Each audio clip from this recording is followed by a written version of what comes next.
Mayong adlaw mga higala. Karon istoryahan nato ang importante kayo nga mensahe. Do something really active. Sa ato pa sa Binisaya, pagbuhat og butang nga kusog makakapoy pero dili makapatay. Hopefully. Unya mao ni ang problema sa uban. Kung mingon tag active, ang pasabot nila kay mag-Facebook scroll from 7 a.m. to 12 midnight. Active kayo ang tudlo sa pag-slide, pero ang lawas murag bato nga nakatag sa sofa.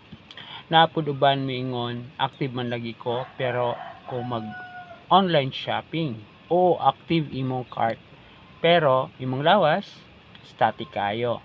Ang pinakakusog ra nga exercise nimo ay pagkuha sa ATM card. Maghatag tag tinyo og mga tips. Ito, tip number 1. Kung gusto ka magbuhat og active nga butang, ayaw lang ipugos nga pareha ka sa mga fitness influencer. Dili na kinahanglan nga mag 6 pack kadayon. Sugdi lang sa simple, pananglitan. Kung adto ka sa kusina para magkuha og tubig, ayaw kuha dayon. Paabot sa upstairs nga tumbanan, lakaw balik-balik. Exercise na. Tip number 2. Kung maglaba ka gamit ang washing machine, ayaw ipanglabhan tanan. Pila ka buok itunol sa ligid nga kamot, ang uban sa likod ng kamot. Parang balance imong muscle development. Tip number 3. Kung naa kay uyab o asawa, pag-apil sa away sa gamay nga paagi, liho ka ni kay sa labakara nga gilabay o pagdagan gamay, cardio na. Pero kabalo mo unsa pinaka-best nga active nga buhaton? Kana bitaw ang manglaba, manghugas plato, magwalis, magtanom sa garden. Kaya wala ka lang naglihok pero productive pagyud.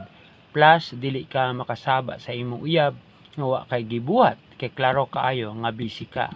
So karon mga paparts, kung mingon gani mo nga do something really active, dili lang pasabot ana kay mag-gym.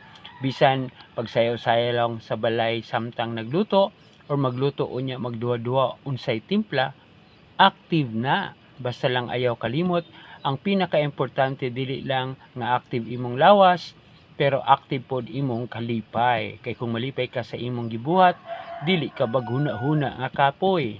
Salamat kaayo ginomdumi. Kung magpuyo ra ka permi, dili ka active. Kundi inactive ka nga murag cellphone nga 1% na lang. Suliyok na, ayaw sige charge sa imong supa.